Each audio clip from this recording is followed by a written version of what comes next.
মণিপুরে সেনার সঙ্গে গুলির লড়াইয়ে খতম 10 জঙ্গি। বুধবার সে রাজ্যের চান্দেল জেলায় অভিযান চালায় আসাম রাইফেলসের সদস্যরা। মায়ানমার সীমান্ত ঘেঁষা এলাকায় অভিযানে নামতেই সেনাকে লক্ষ্য করে গুলি চালায় জঙ্গিরা। পাল্টা গুলি চালিয়ে 10 জঙ্গিকে নিকেশ করেছে জওয়ানরা। উদ্ধার হয়েছে বিপুল অস্ত্র। এখনো অভিযান অব্যাহত রয়েছে বলেই জানা গিয়েছে।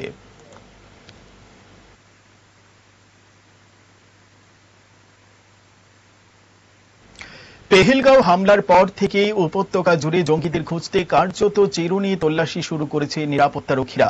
জম্মু ও কাশ্মীর থেকে সন্ত্রাসের শিকড় উপড়ে ফেলতে লাগাতার চলছে অভিযান। সন্ত্রাসযোগের অভিযোগে শতাধিক সন্দেহভাজনকে গ্রেফতার করে জিজ্ঞাসাবাদের পাশাপাশি খতম করা হয়েছে একাধিক জঙ্গিকে। বস্তুত কাশ্মীরে লুকিয়ে থাকা জেহাদিদের খুঁজে খুঁজে মারা হচ্ছে। বৃহস্পতিবার ভোরেও গোপন সূত্রে খবর পেয়ে অবন্তিপোরায় অভিযান শুরু করে কাশ্মীর পুলিশ এবং সেনার যৌথ বাহিনী। মূলত ত্রাল এবং নাদার এলাকায় গুলির লড়াই চলে। ওই এলাকায় অন্তত 3 জেহাদি লুকিয়ে ছিল। বেশ কয়েক ঘন্টা গুলির লড়াই চলার পর 2 জেহাদিকে নিকেশ করেছে সেনা সূত্রে খবর, নিকেশ হওয়া জেহাদিদের মধ্যে আসিফ শেখ, সে জৈশ-ই মোহাম্মদের সঙ্গে যুক্ত ছিল। আমির নাজির ওয়ানি নামের আরো এক জঙ্গির মৃত্যু হয়েছে বলে খবর। আরো এক জেহাদি এলাকায় লুকিয়ে রয়েছে বলে খবর রয়েছে।